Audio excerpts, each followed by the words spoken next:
नमस्कार शेतकरी बंधूंनो. तर आपल्याकडं डाळिंबाची रोपं नेण्यासाठी एक शेतकरी आले होते बाहेरून.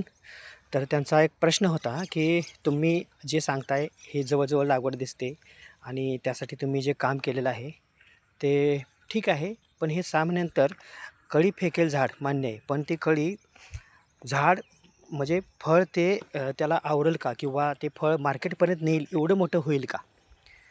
तर असा एक प्रश्न होता आणि मी त्यांना 2-3 गोष्टी सांगितल्या समजून. तर ते म्हणले, आम्ही काय सुरुवातीला पहिल्यांदाच काय बाग लावत नाही आहे. आमच्या ह्या अगोदर पण बागा होत्या. पण त्यांना ते पटत नव्हतं.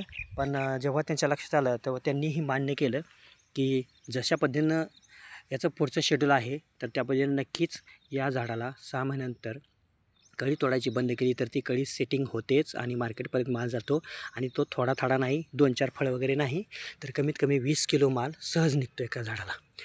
तर मित्रांनो, त्याचं कारण काय आहे बघा. त्यातल्या 2 गोष्टी मी आता तुम्हाला सांगतो आहे, समजून घ्या. एक म्हणजे ह्या झाडाची 1 मेला लागवड झालेली आहे, म्हणजे पूर्ण हार्डिंगमध्ये आणि उन्हाळ्यामध्ये हे झाड तरलेलं आहे. म्हणून सुरुवातीच्या काळात हे निगेटिव्ह ग्रोथमध्ये झाड गेलेलं नसून डायरेक्ट प्रोडक्टिव्ह ग्रोथकडे झाड गेलेलं आहे. याचा पेरा लहान पडत गेलेला आहे आणि कमी पाण्याची या झाडाला आपोआपच सवय लागलेली आहे. त्यामुळे हे पूर्णपणे झाड आतून मोकळं दिसते, तुम्हाला काडीपक्व होत चाललेले दिसते आणि कडक आहे झाड, म्हणजे असं पडत नाही कुठं. कुठलंही झाड घ्या, प्रत्येक झाड हे तुम्हाला कडकच दिसेल. कुठलंही झाड तुम्हाला अजिबात नेबळ्या अवस्थेत दिसणार नाही. तर हा एक पार्ट झाला. आणि त्यामुळे काय होईल की नायट्रोजन आणि फॉस्फरसचं प्रमाण लहानपणापासूनच बरोबर व्यवस्थितपणे दिलं गेल्यामुळं या झाडाला अनावश्यक काहीही कटिंग न होता जे काय आहे दिसतंय ना, तेच पुढं जाणार आहे. कसलंही टेकन न लावायची ह्याला गरजच नाही. आणि दुसरी एक गोष्ट आहे ना मित्रांनो, तर डाळिंबाच्या झाडाचं जे काही प्रकाश संश्लेषण क्रिया चालते पानामार्फत, ओके.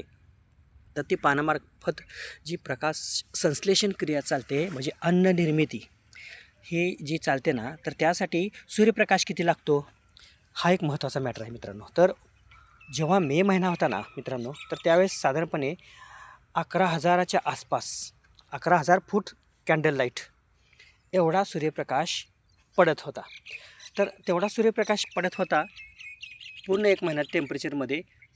तर मग झाड काय करतं, तर डाळिंबाचं झाड काय करतं, 10:30च्या आसपास सकाळी, ओके, 10:30च्या आसपास ते पान हे आपले दरवाजे लावून घेतं, बंद करून टाकतं, काम हे बंद करून टाकतं. तर ते 4 वाजेपर्यंत काम बंद करतं. 4 वाजेपर्यंत हे झाड काम बंद करतं, म्हणजे दुपारी हे झाड झोपतं. त्याला अन्न निर्मिती करता येत नाही.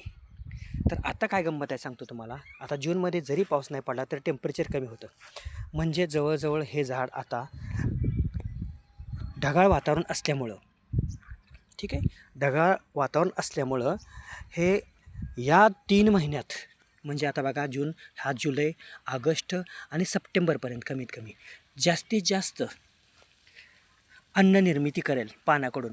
त्याचं कारण तुमच्या लक्षात आलं असेल, कारण ढगाळ वातावरणामुळं जे झाड जे झोपतं ना, म्हणजे या अवस्थेत त्याला प्रोडक्टिव्ह ग्रोथकडे मी नेत आहे डायरेक्ट, लक्षात घ्या, निगेटिव्ह नाही किंवा कुठलंही फांदी काढून टाकणार नाही.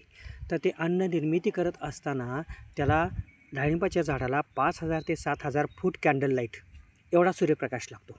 तर तेवढा सूर्यप्रकाश हा या नंतरच्या, म्हणजे झाडाच्या वाढीच्या 2 महिन्यापासून ते 4 महिन्यापर्यंत असणार आहे. कारण आत्ता ह्या पावसाळा असल्यामुळं, म्हणून जास्तीत जास्त वेळ, म्हणजे जे 10:30-11 वाजता उन्हाळ्यामध्ये जे पानं झाडाचे असतात ते काम करायचं जे बंद करतात, तर त्याचं प्रमाण वाढून ते दिवसभर ही कमी सूर्यप्रकाश मिळत असल्यामुळं काम करणार, म्हणजे दिवसभर हे जास्तीत जास्त अन्न तयार करणार हे 3-4 महिने.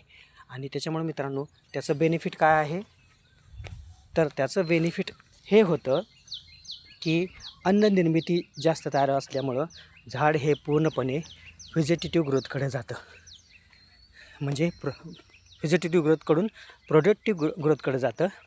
आणि त्याच्यामध्ये ज्या गोष्टी तुम्ही 12 किंवा 18 महिन्यानंतर बागा छाटून काडीपक्व झाली, झाड तयार केलं वगैरे असं म्हणत पकडता, तीच बाग 6 महिन्यात तयार होते. करून बघा, स्वतः अनुभव घ्या आणि लक्षात घ्या की जे सांगतो आहे ह्याच्यामध्ये काहीही गलत नाही, चूक नाही. आणि काय होतं आहे की लोकांना ह्या गोष्टी लोक फॉलो करतात, ट्रेंड आहेत, ऐकतात.